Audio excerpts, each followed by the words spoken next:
Alrighty folks, Warzone 2 has so many weird quirks that are just desperate to be analysed and scrutinised to an unhealthy degree, so get your notepads out, leave a like on the video and start writing down how you think it's possible for our operators to survive crashing into the sea like a meteor. In fact, not only survive but not even indicate that they took the slightest bit of damage from that. And I mean, honestly, I do more damage belly flopping into the pool on holiday. However, the operators do not like belly flopping onto solid ground. No, that actually makes sense.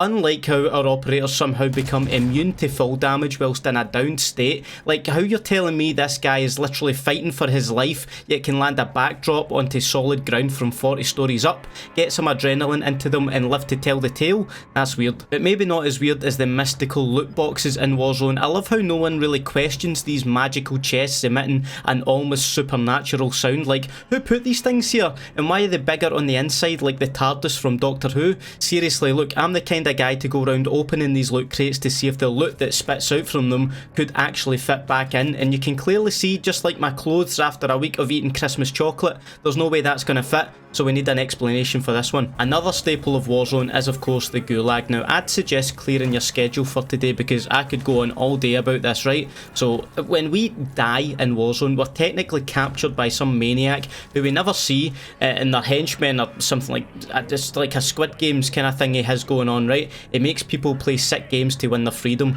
It seems like a lot of effort to me, but okay, you win the fight in the gulag and you can clearly hear a helicopter's propellers spinning during the loading screen, indicating that the overseer flew us back into Al Mazrah and dumped us out the chopper, indicating that we are indeed playing as the same operator. No problem with that lore, although how the hell can I literally die in the gulag but somehow be resurrected if my teammate manages to win the gulag themselves?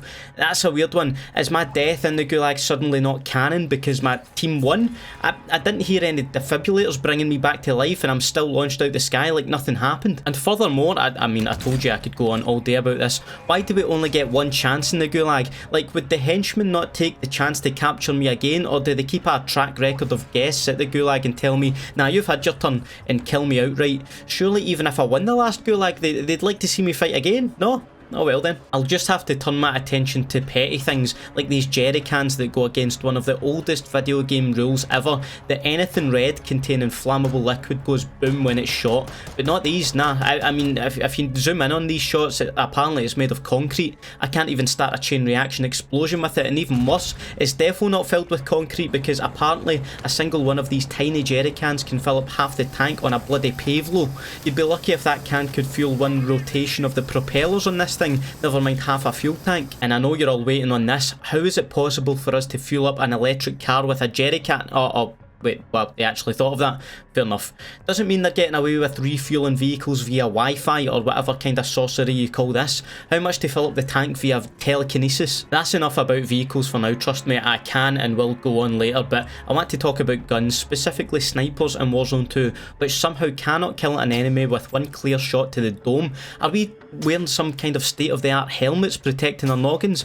Well, it can't be, because 2 or 3 elbows to the head is enough to send us to the gulag. And don't get me wrong, I would be flattered if my elbow could do more damage to someone's head than a 50 caliber bullet travelling at 2,000 miles per hour, but I just don't see it happening. What I do see happening is all the new viewers here enjoying the video so far hitting the subscribe button. We're pushing for 700,000 subs in 2023 and we need more COD scientists in our ranks to help us figure out just how the hell the buy station in Warzone actually operates. Like, it's time we had a serious discussion about this thing. I don't see no weapons, kill streaks, gas masks, etc.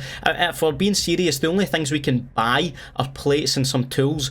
Really taking a liberty with the word buy as well. I don't see a slot for my Al Mazrah banknotes. I don't even see a card reader to pay contactless. I don't see a reason why I'd be buying things from this joke of a vending machine in the first place. I'm just not buying it, Warzone. Look, if there was weapons tucked away underneath like this, I could imagine that's how we acquire those, but there's nothing. We just hand over cash and manifest these things into our hands, and yes, I couldn't pick that back up. That's how much I sacrifice for you. Here's one I spotted out in the wild. I mean, who's leaving a laptop there, really? Why is this laptop with secret data just chilling out at the top of a stair? I mean, they could have at least planted this bouncing Betty for it. That's a weird one. I love how we can start driving the vehicles without actually being in them, and yeah, I know that's not the weirdest thing in this clip, but seriously, we're not even close to being in the driver's seat and the vehicles is taken off like it's Herbie or something. In fact, maybe that's what it is. Maybe all the vehicles in Al Mazrah are sentient. That would surely be a lot less weirder than the concept of sound in this place, specifically proximity chat sounds. It's either there, omnipresent with no directional cues, or not there at all. This is especially noticeable when one of your enemies is communicating via some ham radio from the 1980s. I even managed to discover that proximity chat audio travels around 55 meters, then suddenly drops here. Hear the mic?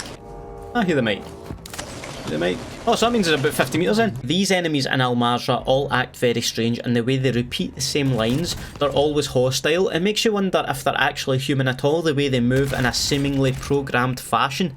The only logical conclusion from that is that these soldiers are AI soldiers. Going back to the whole how does this even fit in here argument, I know, but honestly, take a look. Just how is this enemy holding 12 plates in this little school bag? You could barely fit 3 textbooks in that thing, never mind all these Kevlar plates and whatever else people have in their backpacks in Al Mazrah. And lastly, what's the deal with the ammo refill things? I can apparently fill up all my ammo in an instant, AR rounds, shotgun shells, rockets, all good until I want to refill it again just moments later. It tells me ammo cache is on a cooldown. What do you mean on a cooldown? Is my guy tired from picking out all the ammo sheer moments ago and needs a break? It's literally right there. Just give me the ammo and I might need some more to fit in my deceivingly large backpack. Sake. Anyways folks, please leave a like on the video and comment down below all the weird things you've noticed in Warzone 2. Have a nice day and I'll see you in the next video.